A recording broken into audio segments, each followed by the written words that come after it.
there's lots of steps to this bottom frame part 2. So part 2 will be broken into 2 videos, an A and a B. This is the A video.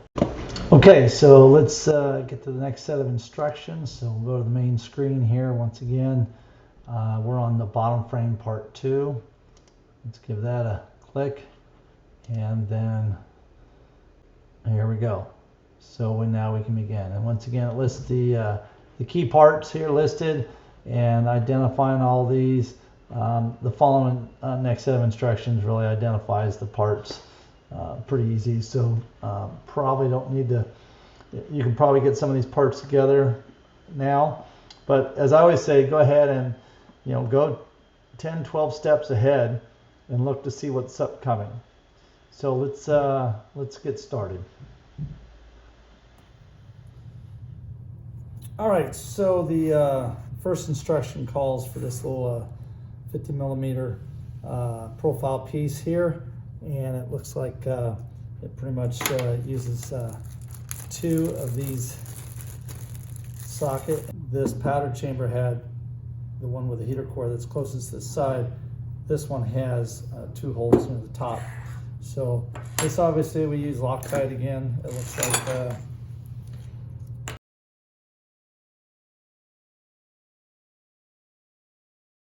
so this one here looks like we use the M422. In this case, we also use some Teflon washers. These are 5 by 18 by 3 millimeter. So we need 2 of these.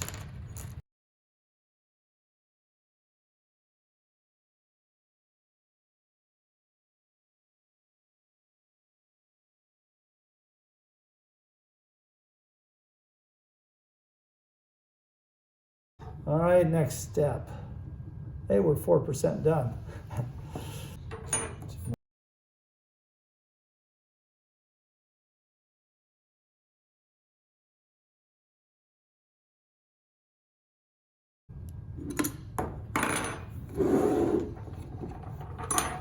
So it's showing me that I need 8 Teflon washers and 8 of the M4 by 10. So I might go ahead and get those parts. And it looks like, and then what it shows is, it shows on the opposite sides. It shows me these empty holes that we left when we assembled these. It shows me putting in the Teflon and the nuts, and it says to leave a clearance of about 2 to 3 mils from the Teflon washer. So obviously that railing's going to slide along here, and we need a gap. Good. So we completed this step, so you can see each one of these on the sides here, 4 on each side, a little Teflon washer and everything.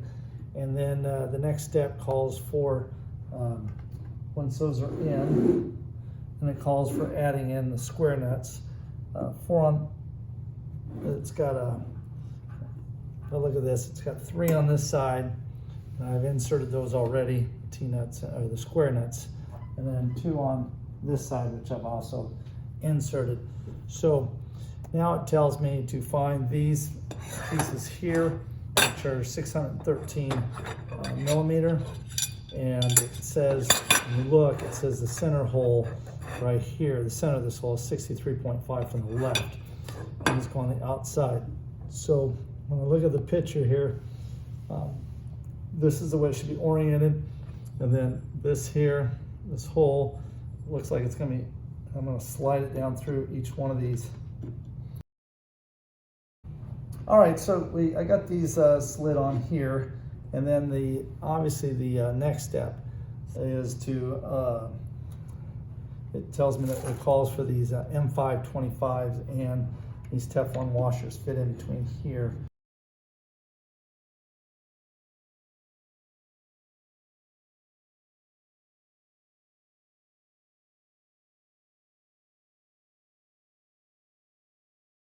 Okay, I'm going to go ahead and tighten everything down as it says. I've got these 8 buttonhole they insert through the holes here to tighten those up and get those all tightened up, and then we'll come back and see what we got.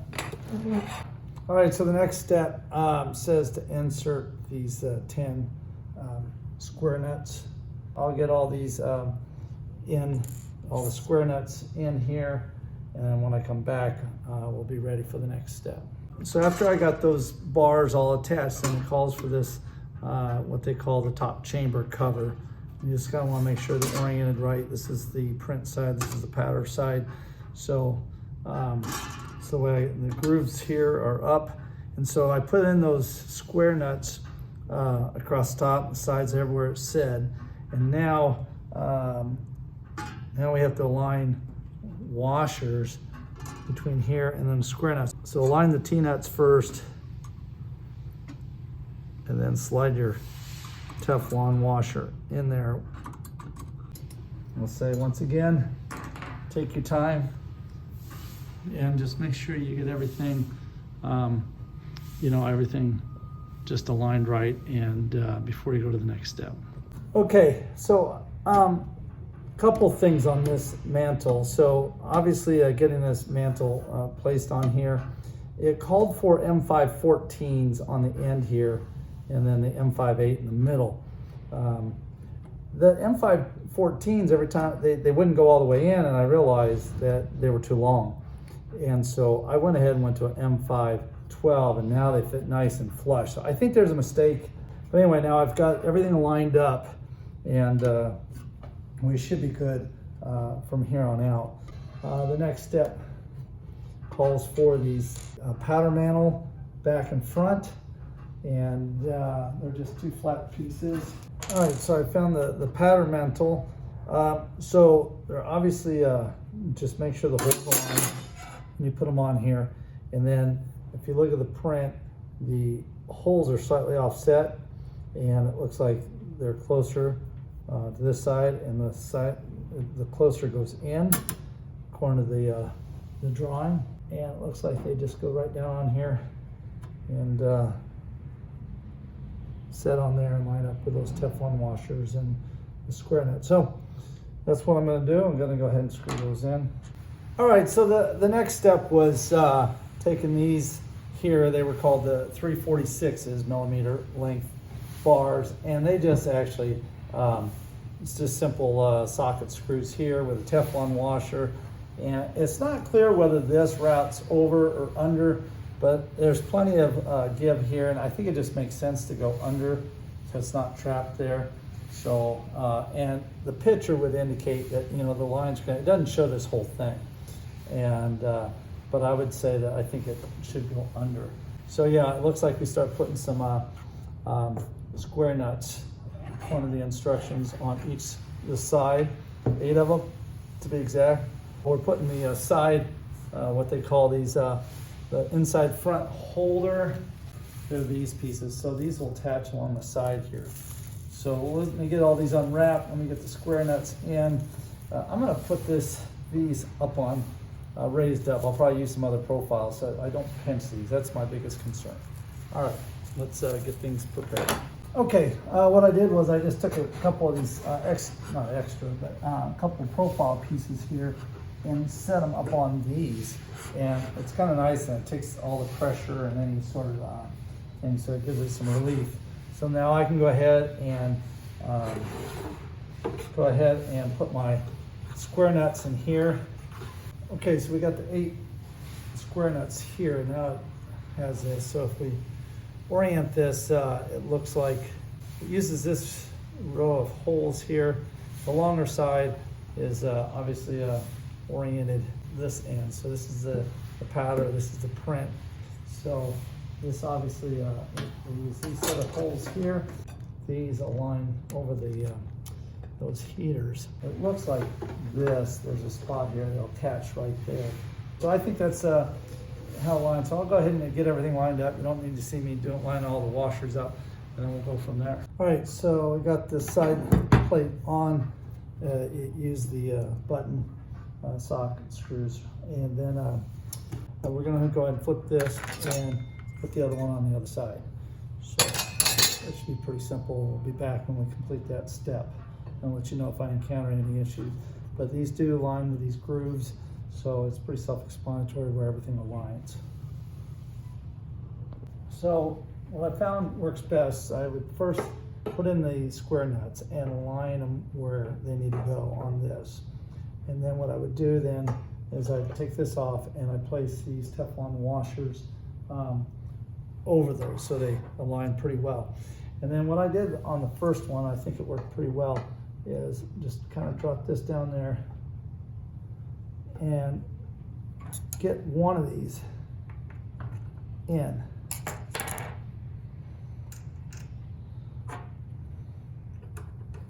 Screw those in. There it goes. So once you get one in, then what I found is then get the other end in as well. All right, so I'm going to go ahead and finish these up, but you can kind of see that's the method I found works best, and to get that mantle on. Okay, I'm finding, I keep thinking I'm attention to detail here. So I had put this plate on next.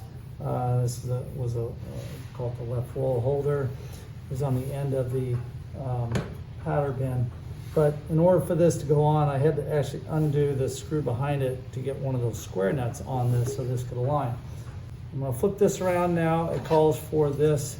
This is the Overpower line plate. So there's actually two of them, and I'm sure one's the front, one's the back. They look like they're exact.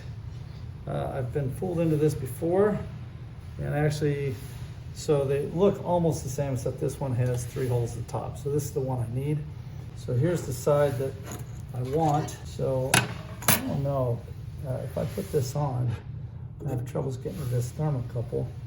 So I'm gonna go ahead and undo this a little bit so it dangles below, so then I can access the wires later. So that's something you probably should consider as well. This plate's a little tricky because you don't have a lot of room in behind it. You've got to get the Teflon washers on the screws, and then this fits in there kind of tight, so then you have to drop it in there and align the square. So it took a little effort, and then I stripped out one of the square nuts, which is not uncommon. I started on this, we worked on the bottom assembly 1, now we're on bottom assembly 2. I mean, I literally have got 5 hours into this part. And then, yesterday just building the print and powder chamber, had probably about an hour and a half between those two. So, if I worked it was a full day, it's probably a full day got me about this part, and I've got a lot of parts left. So it's gonna take a little while longer, and it's slow but steady. I mean, you don't want to screw this stuff up. I mean, Thomas took a lot of effort to make sure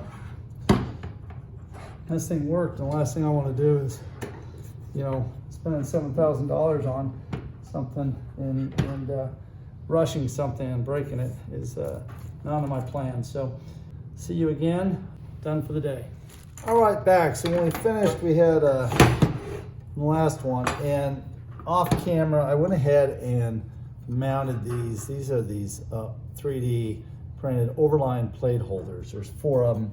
They just mount to the side. The screws here, the button head screws, is in the instructions. So those 4 were mounted, and then what I'm going to do then is the next step. It says once you screw those in, then it then says on the instructions, apply the red heat resistant silicone. So they provide this in the pack. It's a thermal resistant silicone. Okay, so some reason my recording device stopped recording, so you heard me say that the red silicone. So I went ahead and used the silicone, and I'm just going to show you here. You can see it says in the instructions to go all the way around and on both sides. So we got that sealed up, and now we'll move on to the next step here. Okay, so after adding in that heat resistant silicone, then you've got the Overpower plate front here that now fits in here.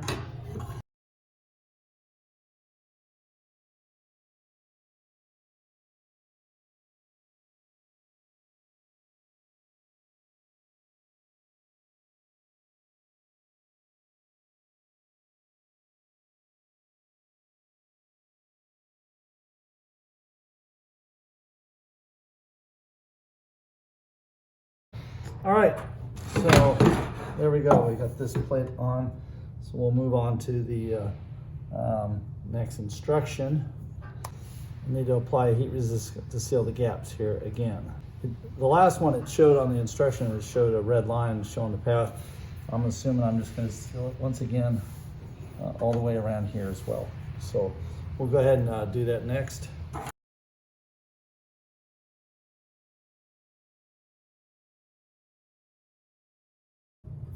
All right, so that should be good on that part. And we'll move on to the next step here.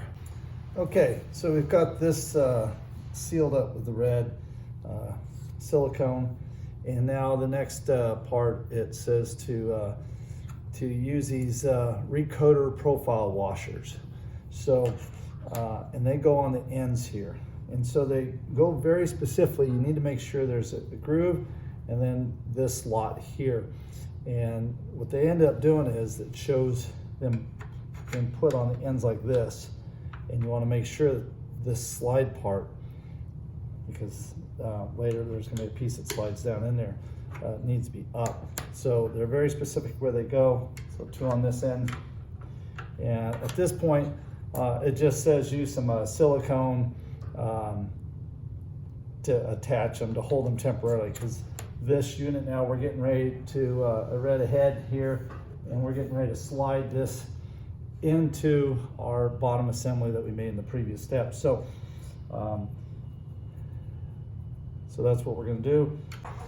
Yeah, so all I did here was I added just a little some of that red silicone grease. I applied it basically the inside there, and then just pushed them on here, and it provides just enough tackiness, I think, to hold it less. I mean, it's going to be frustrating if these fall off when you're sliding it down. And so now the next step, we've got to loosen some screws on the bottom assembly that we put together, and then we'll drop it down in there. So that's what I'll do next. So on the next step, I had to loosen all around, both everywhere around. It says to loosen all those, because you're going to have to drop this in here. And then you also have to remove these end panels. Now those went into square nuts, so it tells you don't move this while you're assembling and dropping this chamber in here. You need to remove those to clear, and they line up with square nuts, and if you bump this, then you may not align again. So we're going to move forward, and so when you have 2 people, you'll drop this chamber down in here, and then go ahead and secure initially the screws there on the sides. So then now it's in there, and now I can go to the next step here. It actually went pretty smoothly, easily. There was no tightness or anything, so that was good. So I feel pretty good. All the cords, want to make sure nothing's pinched. You've got access to all the cables down in here. So I'm just going to do a look-see over here to make sure everything is where it needs to be, and I have access to all the heater cord. Looks like they're all clear here, and we should be able to move on to the next step, knowing that everything is safely out of the way.